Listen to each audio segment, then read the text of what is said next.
గుర్తుపడతా గుర్తుపడ్డావు అనుకున్నా నన్ను గుర్తుపట్టిన ఏ పార్వతమ్ము మామా మామ పార్వతమ్మ మెచ్చితిని మామా మామ పార్వతమ్ము మెచ్చితిని మామా మామ పార్వతమ్ము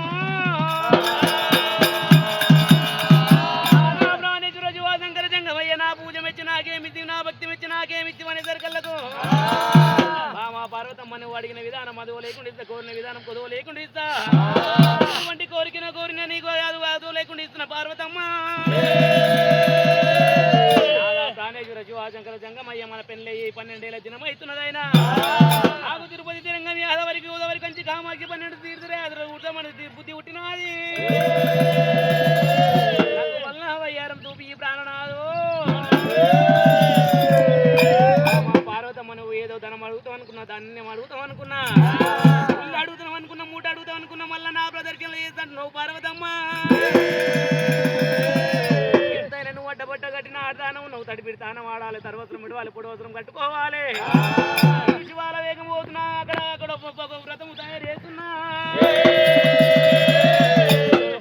పులోక వ్రతం తయారు చేస్తున్నా నువ్వు వచ్చినావంటే నేను దాంట్లో తీసుకొని వెళ్ళిపోతానే సరికల్లా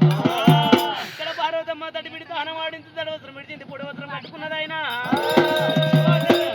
తయారు చేసిన పులోక రథంలో కుడికాలు పెట్టబట్టనే దేవి పార్వతమ్మ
अरे गिट्ला बेटरा साइकिल पुष्टा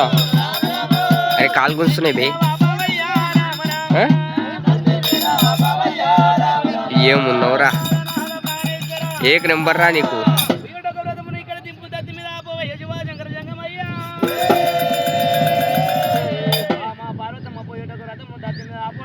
మన కారణం ఏంది చెప్పేసరికల్లకు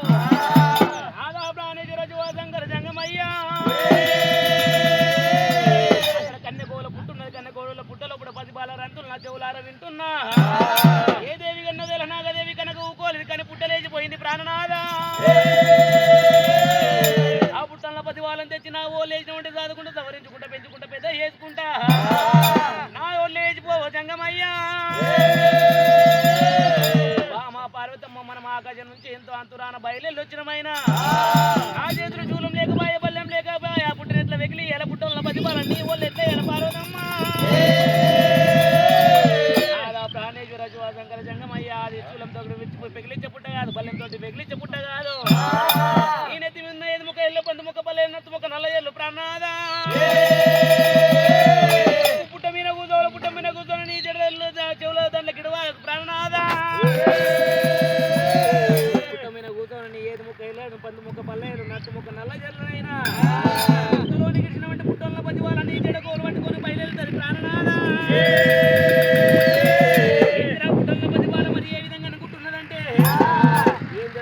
నా తల్లిదండ్రులు నన్ను గుర్తుపడతలేరు నా తల్లిదండ్రులు నన్ను గుర్తుపడతలేరు నా తల్లి దత్త ఎందుకు నా తండ్రి దత్త ఎందుకు అనుకోని